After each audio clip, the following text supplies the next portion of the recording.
Hello, my name is Ralph Suddath, and I'm here to talk to you today about water treatment, and some of the solutions to today's water and environmental problems. The overall purpose of this video is to introduce a natural, cost-effective solution to Japan's environmental toxic radiation problems. Have you ever heard the expression biomimicry? The goal of biomimicry is to simply adapt our processes and retool our resources so that they align with those found in nature. In the case of water purification, the solution is threefold. A natural, inexpensive approach that combines vortex frequency resonance with bioremediation and phytoremediation systems. The combination of all three methodologies can dramatically reduce and in most cases eliminate heavy metal poisons and contamination caused by radiation without the use of costly chemicals or mechanical processes. Vortex frequency resonance is an innovative technology that combines frequency-specific sonic bombardment in combination with an advanced magnetic microsphere design, creating a unique high-pressure vortex flow to help restore water back to a more natural molecular structure.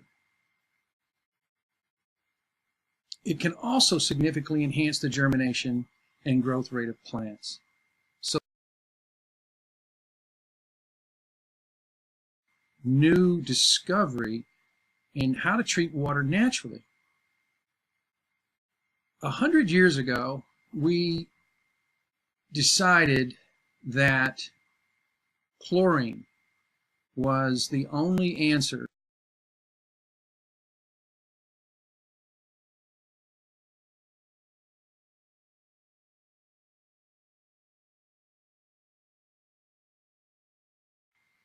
and when we decided to go with chlorine, and chlorine has saved a lot of lives because we were ignorant of the incredible power that water possessed and the incredible living aspects that water has revealed to us.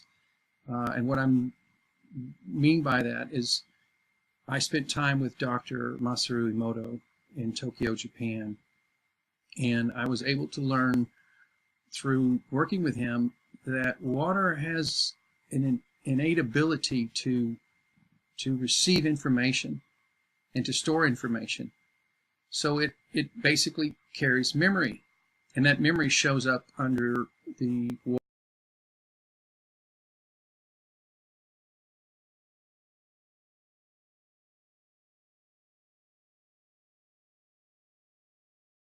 You could see the memory of the water.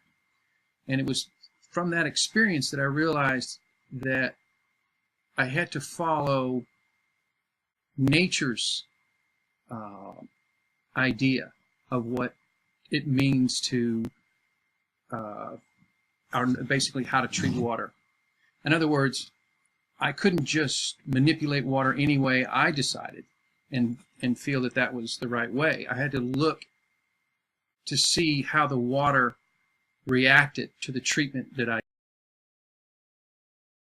experienced, that I was able to develop multiple water systems, one of them frequency resonance device, where I introduced frequency at the apex of the vortex, and we saw that we could sterilize water and also program water to whatever specific frequencies were demanded there.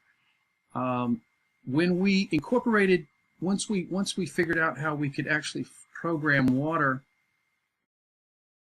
be able to eliminate the need for poisonous chemicals and change the direction in the way that we treat. Poisoning our water to make it safe to drink has lasted over 100 years, and we've made it this far. But the future demands that we look at another alternative way to treat our water that's more natural, because in nature Water has the ability to resist disease in nature. And so if we can follow those natural principles, we can utilize these natural methods and incorporate them into our municipal water treatment water treatment methods, and change the way we deliver water to our communities. And one of the biggest problems we have is we're learning that the chlorine and some of these other caustic chemicals are creating new chemistries, new poisonous chemistries. And it's a problem on multiple, because we're finding out that diseases are being or new diseases are being directly linked to our water supplies. In the case of heavy metal poisonings, heavy metal like lead and things of that nature are showing up, and people are seeing the negative effects that it's having on our communities. The real negative effect is the fact that chlorine is an antibiotic, and we're a probiotic system. So when we introduce antibiotic water into our bodies have a hard time adjusting to this unnatural substance, water, in this unnatural form, in a biological probiotic system. Even if you filter the chlorine out of the water, it still has the memory and the signature of chlorine in the water. So it's just not biologically enhanced, for our consumption. And so looking at another way to treat our water supply is absolutely the most important need.